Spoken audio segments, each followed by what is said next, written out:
আপনারা জানেন বাংলাদেশের ভিতর এই মণ্ডাবলম্বনে সবচেয়ে বড়, এবং এখানে গতবারও আমি এসেছিলাম। এখানে সব সময় শান্তি শৃঙ্খলাভাবে এই পূজা অনুষ্ঠিত হয়।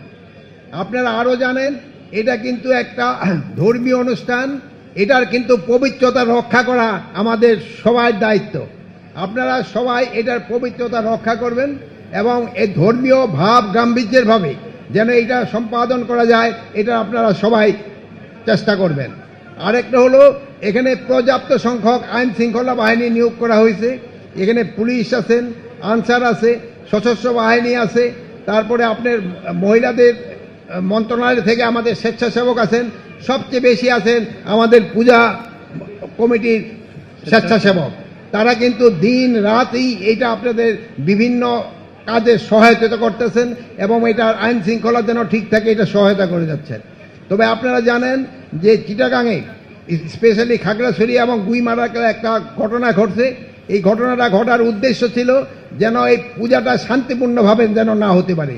কিছু সংখ্যক সন্ত্রাসী চেষ্টা করছিল যেন এই পূজাটা ভালোভাবে না হয়, কিন্তু সেই সন্ত্রাসীদের যে কর্মকাণ্ড এটা কিন্তু প্রতিহত করে দেওয়া হয়েছে এবং পাহাড়েও পূজা ভালোভাবে হচ্ছে।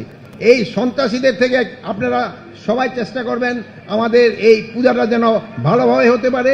সন্ত্রাসীরা কিন্তু সব জায়গায় চেষ্টা করবে এবং সন্ত্রাসীদের কিছু মদতদাতা রয়ে গেছে, এরা দেশে বাইরে থেকেও মদতদাতা রয়ে গেছেন।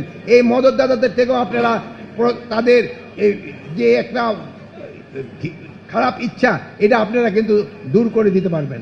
আর আপনারা সাংবাদিক ভাইয়েরা, আপনারা সব সময় সত্যি সংবাদ প্রচার করেন, সত্যি সংবাদ প্রচার করবেন, যেন কেউ যদি কোনো অসত্য সংবাদ দেয় ওটা যেন কি বলে বন্ধ হয়ে যায় তার, আর ওটা যেন তারা প্রকাশও করতে না পারে।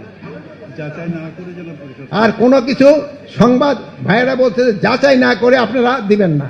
একটা কিন্তু নতুন অ্যাপও করা হয়েছে, আপনাকে যদি কোনো কিছু থাকে ভাইদের সাথে আসতে, ভাইরাও কিন্তু অ্যাপের সাথে সম্পৃক্ত, তারা আপনাদের সঠিক সংবাদটা দিতে পারবে।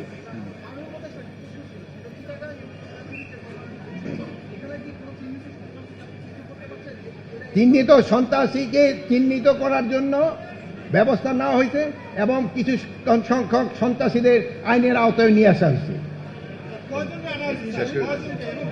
আপনারা সবাই ভালো থাকেন।